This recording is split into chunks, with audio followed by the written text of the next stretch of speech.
All right, we are back here on the podcast, getting you ready for the 2024 U.S. Open. Seeing behind me my Zoom background at Pinehurst, course number 2 at Pinehurst Country Club. Join me today to break it all down. Our golf guy from the PGA Tour, Dan DeMartini, is here. Dan, how are you? Doing well, Mike. I appreciate the background. I love that you're utilizing the cradle of American golf, Yeah, Pinehurst. yeah. There you go. Got to talk about Pinehurst in May here. Obviously, I feel like a lot has happened in the golf world since the last time we talked here. I mean, not even getting into the whole fiasco with the Louisville police at the PGA, but like, what else has been happening in the golf world? Just a lot, and a lot of it's still going on, kind of behind the scenes. A lot of people are still waiting to see where the future of golf is going. All I can really say is that I genuinely believe that golf is going to be better off no matter what decisions are finally made. I know that right now, there seems to be like a little bit of oh, well, we want to see more of this where the majors are really entertaining, where, you had the PGA championship with, Xander going at Bryson and that was such great drama. And it is like totally understand that. But it's complicated, right now, a lot of people, I highly encourage people to read some of the articles that were put out recently from credible news sources, just kind of explaining, how we got to this point and the different factors that are in play, but just understand that any business that's out there that's doing good business and golf and sports are businesses. I mean, at the end of the day, that's what they are. Like things are complicated. There's really, really smart people that are involved in this. I know it's taking a long time, but like, these things just don't happen overnight. So everybody should just, try to enjoy the golf for what it is, go out, play some golf, connect with the game, and just know that the future is looking much brighter. Yeah, I also want to talk about that PGA Championship finish. We had a crazy like run down the stretch on Sunday here. A lot of guys in the mix here. Xander Schauffele, I feel like you've mentioned by name at least like 10 times in this podcast. He finally wins a major at the PGA. So, like, we think about Xander finally getting on the board and adding a major with resume. That was there are a lot of people I could tell you that are diehard golf fans who watched that final putt that he had, and it kind of almost lipped out. It just kind of went around the back, and talk about just an incredible moment for him, and having a guy like Bryson push him as hard as he did there down the stretch. Xander earned it. He really did, and I've been a huge fan of him. I always kind of labeled him in my mind as he always crushes East Lake. He plays great at the Tour Championship every year. Like that's a great course for him. And will he be able to start winning other places? And he has. He's won plenty of other events now and had great finishes at a bunch of different venues across the PGA Tour calendar. But this was huge. I mean, this was him solidifying himself in that upper group. And we saw that with Wyndham Clark last year, and we're seeing these guys who now people are starting to really understand their names and who they are. And Xander's obviously been doing this and been an elite player for a very long time, but it was really cool to see him get that moment. And I think he is going to be able to ride this into that momentum. I would not be shocked if he popped up and wins another major here this year or early into next year. Yeah, speaking of the next major, the U.S. Open here, which is at Pinehurst. We talked about here. I have the Zoom background here. It's in North Carolina, course number 2. What can you tell us about this course? And I know you told me off the air you actually played this course before. Yeah, so I've spent some time at Pinehurst, and most people won't know there's actually 10 courses there, um, and they're all very different, all very unique. I've played number 2, number 4, and number 8, and I got to experience um, a wide variety of weather scenarios. They are kind of in a very unique place here in North Carolina, and uh, I was looking at the weather right before we hopped on too, because I think it's going to make a huge factor. When I started on the tee box, I was in a golf polo and shorts. By the time I teed on number 2, and I actually hit a decent drive on off the first hole on number 2. Um, by the start of the third hole, I had on rain pants, an extra quarter zip, and a rain jacket, and I was literally shivering because a hailstorm had come through. So, just to give you perspective how drastic things can go. That was not really even in the forecast for that day, for it to be that cold, that windy, and that just came out of nowhere. I was hearing little rumblings that they're expecting some potential weather around next Thursday or Saturday. So, and it can happen really fast there. So the weather is going to make a huge impact. It's going to be 90 degrees and humid, and it can downpour any second. So that could also impact the course. Now, talking about actually the course itself. Number two is one of the hardest courses I've ever played. As you can see just in the background, what happens is if you do not put the ball in the fairway, you are in this weird mixture of sand, you know, root, weird pine straw grass combination. You don't even really know what surface it is. And you go up there and you'll take like this big swing at it and it'll go like 3 feet.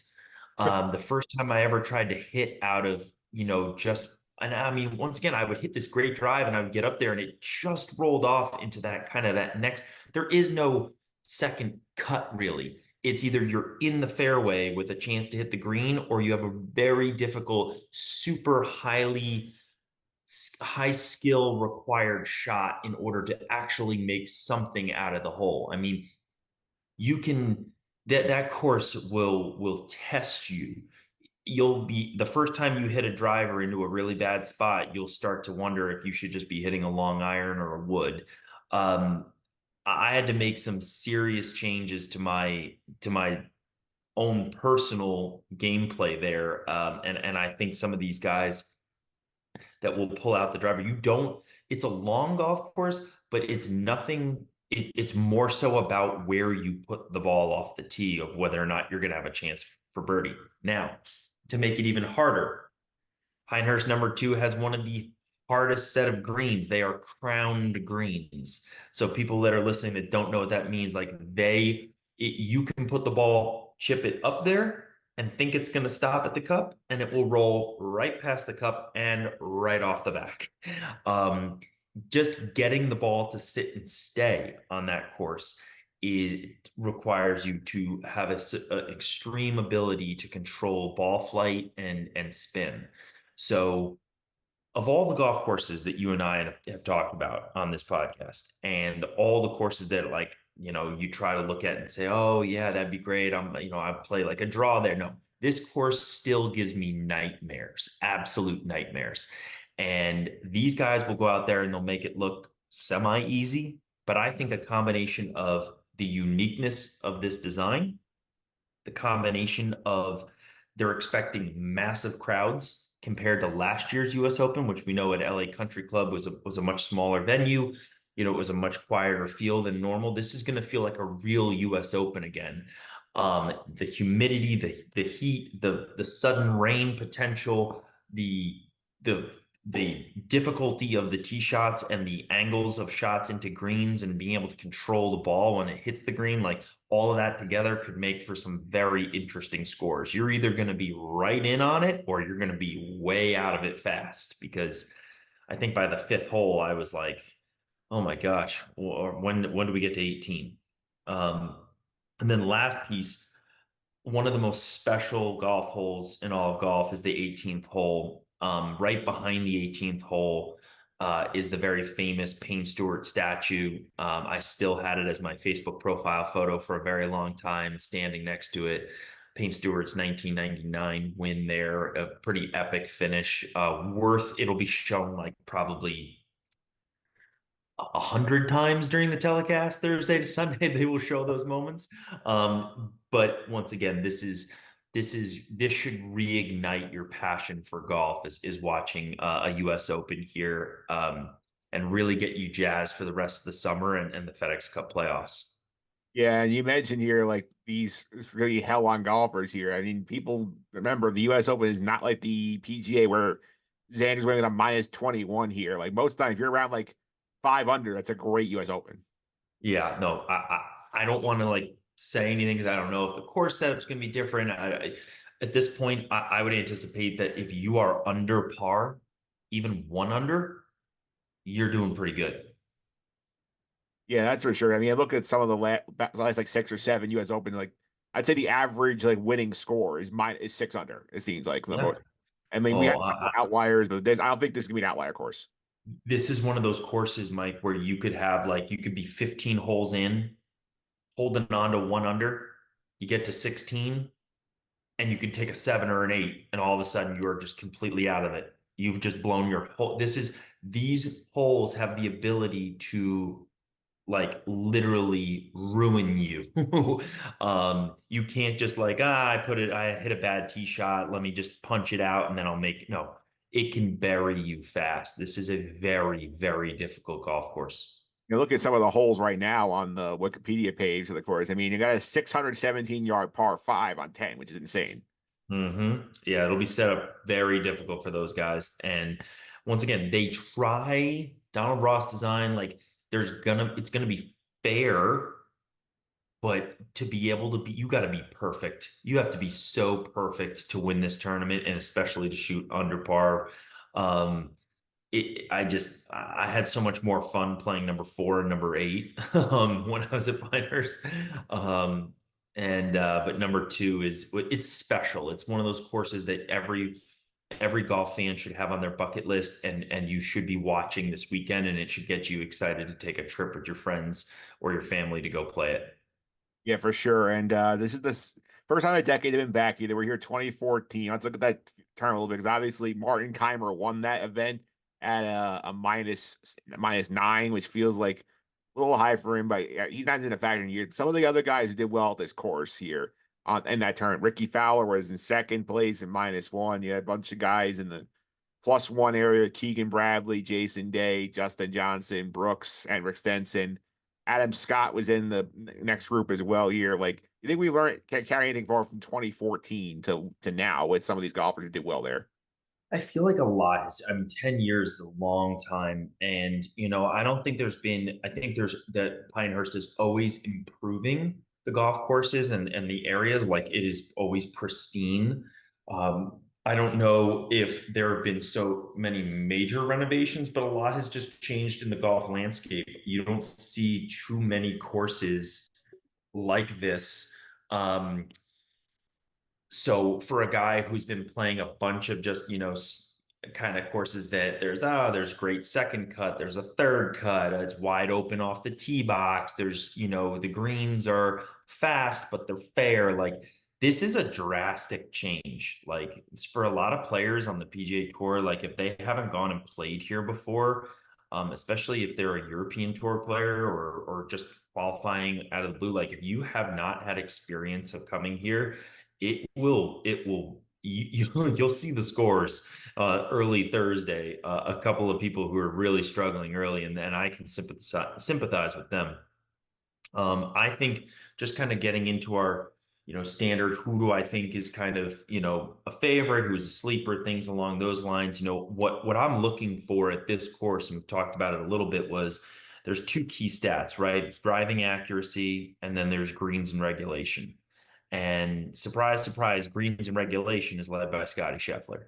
That he's obviously in a most key metrics, he's in the mix or leading with how great a year he's had.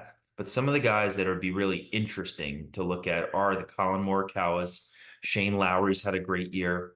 Tommy Fleetwood has had a great year, and Sepp Straka. And those kinds of guys are, they while we've seen Colin Morikawa have great moments, we've seen Shane Lowry have great moments in his success in majors. Those would be some of my more deeper cuts. I think you could see all of those names competing in the top 15 pretty accurately. That's because of driving accuracy and their ability to put the ball in places to give themselves a shot at that pin. Um, the major names this year and the competition, it's pretty obvious. We've seen the same kind of bundle of 10 to 12 guys be competing, even just through the first two events of the year, major events of the year. So you have to say that Bryson's going to continue to play well. He's played great in the first two. I could absolutely see him play, coming out and really trying to go for another. but why not?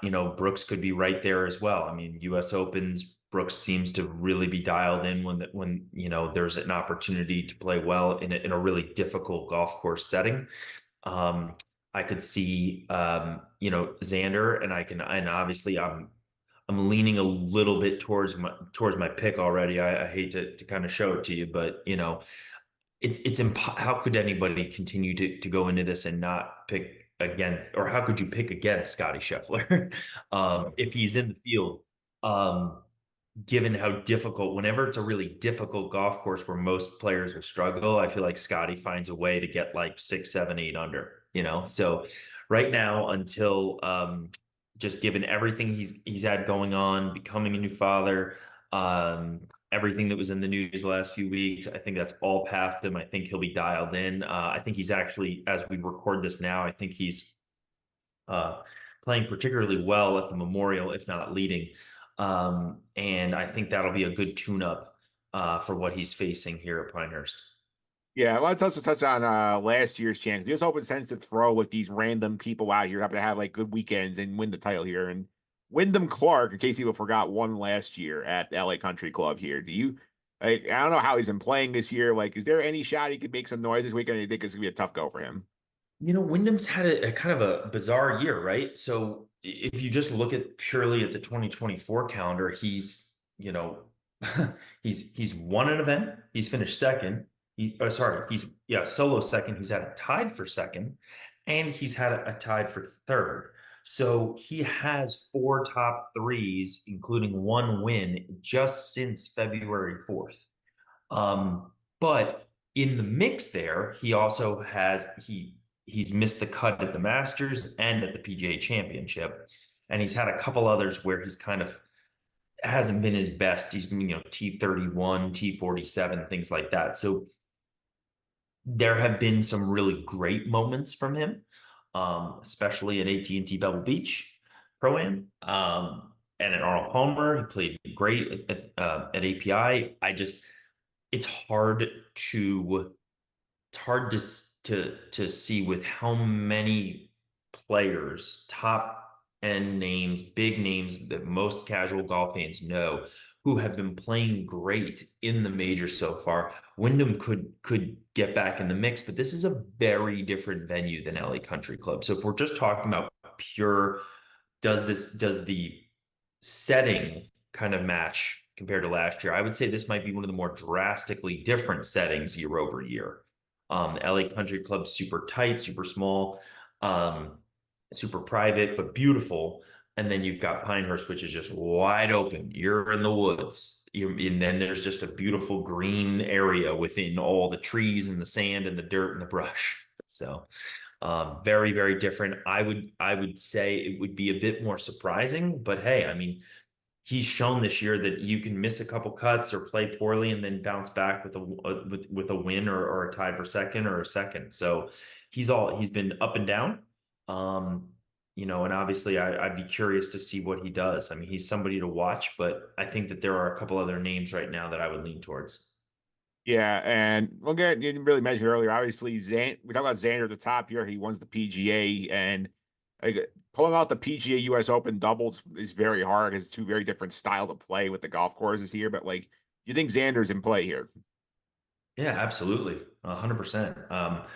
I think that he's found something right now. I think he's gotten that, kind of that heavy weight that was on his back with just in regards to the majors, and I think he's made some changes in his coaching setup and his team, his support team around him, and it seems like he's got a lot of really good things going in his life right now, and he just seems. I mean, he's always really calm and really chill, and somebody that seems really enjoyable to be around. But this is a moment for him where the pressure is off. So, geez, if he was feeling any pressure even going into that event, I mean, watch out. I mean, he could come out and just play free and loose and take some chances, and he could be rewarded for it greatly. And with his accuracy, with his iron play, Man, that's something that I would be looking for is who's really, really good with approach to greens. I mean, you got to stick it next to these pins or else that ball is you can't miss the pin by 40 yards left and still stay on a green here. Not going to happen. You're going to be in like a retention area or in like a really difficult stance trying to chip uphill. You know, like when you've seen on golf telecast from years past, when you see like the player who kind of chips it up onto the green and then it rolls right back down to their foot. That's what you're looking at here on these greens is the ability to just make a guy scratch their head like, how did that just happen? So it's going to be really fun. It's going to test your short game if you don't hit the green. Yeah. Obviously, you mentioned a couple of guys at the top you consider sleepers here. Like, who are your like sleeper picks that you could say, okay, like these are guys who are not at top people's minds who you could say, oh, like it's Saturday and they're right in the mix for like a top 10. Like they could make a run at this thing if they have a good weekend. Yeah, no, I think my number one sleeper, he's not really a sleeper or anything, but is Corey Connors. Corey Connors has four top 25s in his last event, four events, or pretty close to top 25. I think he had a T's 26 in there, but I just think that, they're guys that you probably haven't seen too often, but they've actually had some really good success in the majors. So Fleetwood and Corey Connors would be more of the kind of your bigger named sleepers, I guess you would call them. And then my deeper cut sleepers would for sure be Sepp Straka. Um, he and Shane Lowry. Shane Lowry, once again, people know him, but those two guys, I think, from a just an accuracy standpoint, and then kind of taking chances. You have to. This Pinehurst is one of those places where if you think you made the smart shot, it probably you'll you might actually be disappointed. You have to take some chances and go after pins if you're going to make birdies. And if you play, you can't play it safe there because you're gonna have a hole where you make a double bogey. It's like almost get a given. You're gonna get a bad break somewhere. So when you have the opportunity to go for it, you got to do it. And I think that those would be some deeper names to consider. All right, so that's some stuff to keep an eye on here. And you said you're leaning towards obviously the way Scott Scheffler's playing and some of his like peripheral stats feel like he's a good play for the winner pick this week. Yeah, God, I know. I think I've picked Scotty for every event. I just think that he's got this. He's in an incredible mind. Like we've talked about this before. He adapts his game so well to every course he plays. He does it better than like anyone. I mean, wasn't there this crazy stat like? I don't even know if it's still going. Like, I don't think he's missed a cut in like a crazy amount of events. I don't think he's had a round over par in a crazy amount of rounds, too. Like, I would love to look at those stats, but it's all worth looking at right now. And even as we speak, I think he is once again, I think he's actually in second at Memorial already. And it's like the guy's just a machine. You can't you can't pick against somebody who's given you no reason to, like he's just been so excellent. I mean, I kind of look at it already, and every event he's played this year, every event, okay, all the way through Charles Schwab Challenge, the worst finish he's had was T17 at the American Express. I mean, every other event he's played in, he's played he's played 12 events. He has 11 top tens. Look at and four wins. Like, how could you pick against somebody that's constantly in the top 10? I mean, it's almost a guaranteed lock, right? Like, unless he hurts his back or, I don't know, like just doesn't drink Gatorade when he gets overheated or something, there's no chance. Like he's always in the mix and he now has that experience of winning. So it's not a big deal. I mean, it's a big deal to him, but it's not a big deal when it comes to those pressure putts. He's been there, done that. So we are in a golden age of Scotty Scheffler. And so I'm not going to pick against him ever. Yeah, while you were talking about Sky Silver, I did look up some of the stats you referenced here. He has not missed a cut since 2022, which is insane to think about in terms of that regard. Like, are we seeing this all over again? I mean, I mean, he's nowhere near the Tiger stat, but I mean, this is a guy who, I mean, I just don't think that people really understand what he's doing. I mean, you've got such high level competition. You've got young players coming out of nowhere all the time. You would assume he'd have one bad week. Yeah. I mean, he's just an absolute machine, Yeah. and he's just incredible. So I just can't pick against him. Yeah, and earlier this season, he set the record for rounds of consecutive rounds under par, 28 consecutive rounds under par that ended in March in Houston. So that's another Yeah, right. insane streak. Right? Like, come on. It's just crazy. So if somebody could get on here and argue with me why you shouldn't pick for Scotty Scheffler, like, please do. I just don't think that's possible. So, but yeah, no, and once again, I think that there's going to be a lot of push from a lot of hungry players. We've seen it at every event, and it's just it's. I think that the cream will rise to the top here, and because Pinehurst is going to really challenge you, unlike anything we've seen so far this year. Yep, absolutely. Dan, thanks all the time. Really appreciate it. People want to follow you on social media. How can I do that? Yeah, DMart 207, and I'm excited about it. Got two other notes for you. So number one, Traders season 3. If you ever do a kind of a fan group episode, I'd love to get in on that. Really excited from all of our years of watching Big Brother and Survivor. And I will wait towards the season gets a little bit closer, but I look forward to having a big chat with you before the Colts Jets big matchup this fall. Yeah, I gotta say, like I have not covered traders on the podcast. I did shout out in the pop culture special last year here. Like that show is so fun, and they always find like ridiculous groups of people to put together to play this mafia game, and with Alan Cummings being like the perfect host for it. It's so fun.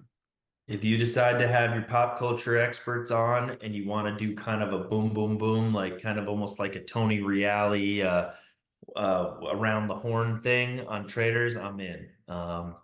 So, Yeah. uh, but yeah, thanks for everything and enjoy the golf next week.